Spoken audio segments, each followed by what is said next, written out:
بسم اللہ الرحمن الرحیم۔ السلام علیکم دوستو۔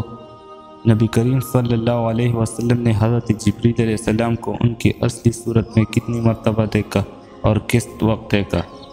تو دوستو جواب یہ ہے، نبی کریم صلی اللہ علیہ وسلم نے حضرت جبریل علیہ السلام کو بصورت اصلی پوری زندگی میں صرف 4 مرتبہ دیکھا۔ ایک اس وقت جب کہ آپ صلی اللہ علیہ وسلم غار حرا میں موجود تھے اور حضرت جبریل علیہ السلام تشریف لائے تو حضور صلی اللہ علیہ وسلم نے فرمایا، اے جبریل مجھ کو اپنی اصل شکل دکھلاؤ، تو حضرت جبریل علیہ السلام نے اصل شکل دکھلا دی۔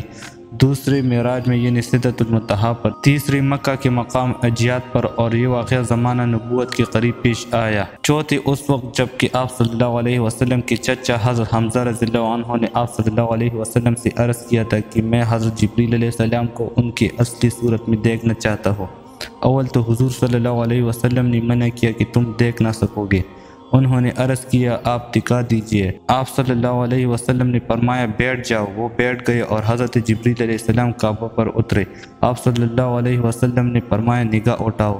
انہوں نے نگاہ اٹھا کر دیکھا، حضرت جبریل علیہ السلام کا جسم مانند زبرجد اخضر یعنی زمرد سبز چمکتے ہوئے کی تھا۔ حضرت حمزہ تاب نہ لا کر خشکا کر گر گئے۔